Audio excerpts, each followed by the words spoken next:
March 27th, 2026, day 28 of Operation Epic Fury. And over Iraq, this war takes on a very different sound. Not the long-distance language of diplomacy, not the distant flash of missiles crossing borders, but the low, violent rhythm of close air attack. Because this is the moment the A-10 Warthog enters the picture in exactly the kind of fight it was built for. Below it are Iranian-backed popular mobilization forces, armed, dug in, dangerous, and still operating inside a battlefield where even a slow attack aircraft cannot afford a careless second. This is not a clean training environment. This is not a symbolic flyover. US pilots are flying into a threat zone where small arms fire can rise from below, where manpads can appear with almost no warning, and where every attack run has to be calculated before the first burst is fired. That is what makes this moment important. When an A-10 shows up here, it means Washington has made a decision. These proxy forces are no longer background noise. They are now part of the active pressure map, part of the war, part of the problem that must be hit, pinned down, and broken from the air. And the Warthog is not entering this fight by accident. It is entering because the battle space has changed. The US already understands the danger on the ground. Shoulder-fired missiles, hidden firing points, irregular formations, fragmented compounds, fighters who do not line up like a conventional army. That kind of battlefield punishes hesitation. It punishes aircraft that arrive fast and disappear faster. But once controlled airspace exists, once the sky is no longer truly denied, the A-10 becomes something else entirely. It becomes pressure, slow enough to see, armored enough to survive, precise enough to keep attacking after the first pass, and brutal enough to turn exposed ground positions into wreckage in seconds. That is why these attack profiles matter. The reported use of high-angle gun runs tells you everything about the threat below and the logic above it. The pilot is not simply diving low into a kill zone. He is shaping the angle of attack to reduce vulnerability, manage exposure, and still deliver punishing fire onto the target. That is battlefield adaptation. That is a system being used by people who understand exactly what kind of war they are entering. And that is where the title begins to make sense. Iran challenged the US A-10 Warthog, but not in some cinematic one-on-one showdown. It challenged it by continuing to push through networks, militias, pressure points, and proxy forces in a region already moving deeper into escalation. And once those forces became part of the active target set, the response stopped being abstract. Now the response had a shape, a sound, a pattern: detect, roll in, fire, break away, re-attack. This is what the Warthog does to forces caught on the wrong side of air superiority. It does not just strike, it stays in the fight, it keeps the pressure on, it forces movement, it punishes movement. And in a battlefield built on hidden threats and irregular ground networks, that kind of repeated attack becomes psychologically destructive as much as physically devastating. But this opening strike story matters for another reason, because these were not random men with rifles in the desert. These were forces tied to something larger, a network, a structure, a pressure arm inside a much wider regional war. And once the A-10 starts hitting there, the real question is no longer what it fired. The real question is this: who exactly are these forces? And why does hitting them matter far beyond a single battlefield? To understand why the A-10 is hitting here, you first have to understand what is actually on the ground.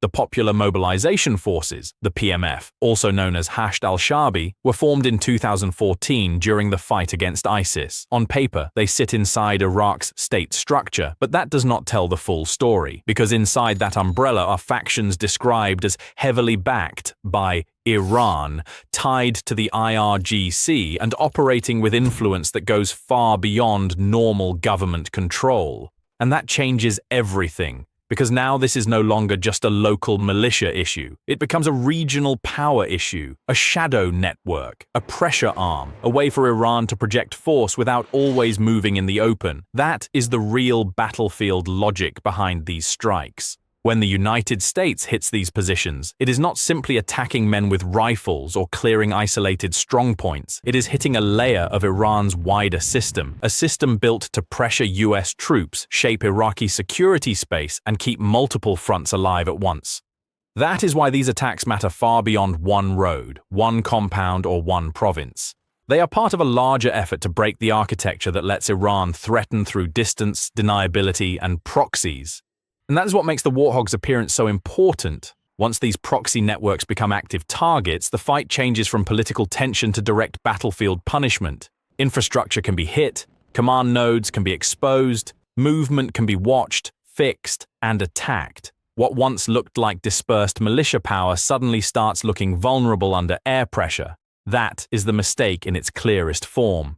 Iran did not only challenge the United States with missiles and warnings, it challenged it through layered proxy systems spread across the region. And once those systems were pulled into the active war map, they gave US air power something it knows how to destroy. But Iraq is only one piece of this, because while these proxy forces are being hit on land, Iran is still trying to keep pressure alive across the entire region. Missiles, shipping lanes, and a war expanding across the map. By this point, the battlefield is no longer just Iraq. Now the map starts widening, fast. Because while Iranian-backed forces are being hit on land, Iran is still trying to keep pressure alive across the region through missiles, maritime tension, and the constant threat of escalation. That is what makes this chapter so important. It shows that the A-10 strikes are not isolated events. They are one part of a much larger pressure campaign unfolding across multiple fronts at the same time.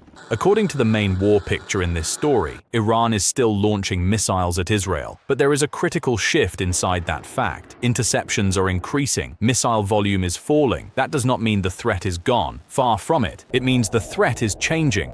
Iran can still create danger, still force alerts, still try to impose fear, but the rate and rhythm of its attacks may already be under pressure. And in war, falling volume matters. It can signal attrition, it can signal disruption, it can signal that the system is starting to lose efficiency under sustained attack. At the same time, the United States is not only reacting to missiles, it is trying to hold open something even more strategically important: movement, shipping, access. The Strait of Hormuz is not just water on a map, it is leverage. And if Iran can turn that choke point into a live pressure zone, then every missile launch, every proxy strike, and every threat at sea starts connecting into one coordinated campaign of coercion. That is why this war now feels bigger than expected. Missiles overhead, proxies on land, shipping risk at sea, pressure building in every direction.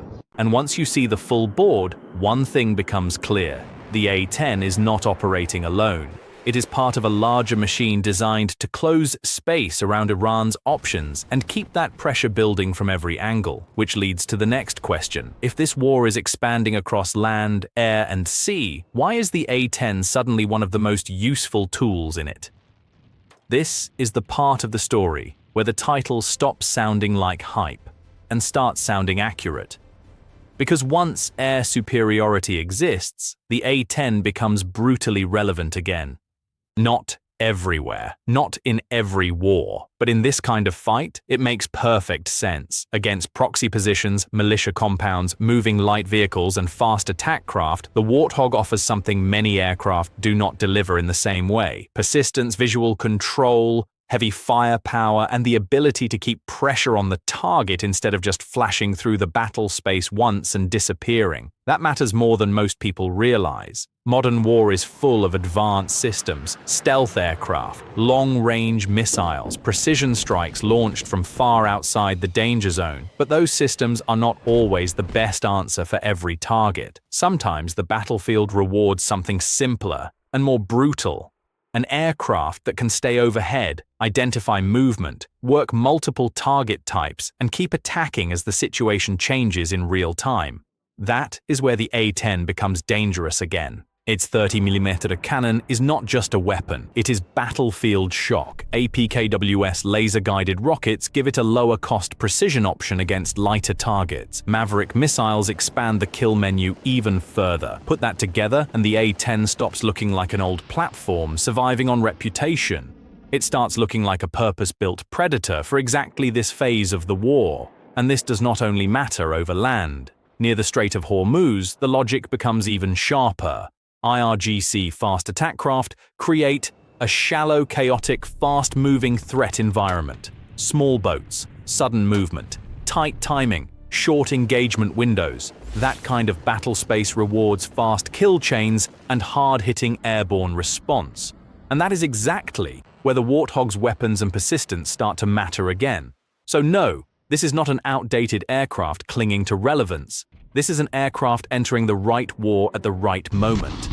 And now that we know why the A-10 fits this fight so well, the next question is even more important. What did it actually do in the last 12 hours? Now the theory becomes visible, because in the last 12 hours, this campaign did not stay in the realm of maps, proposals, and strategic language. It landed hard.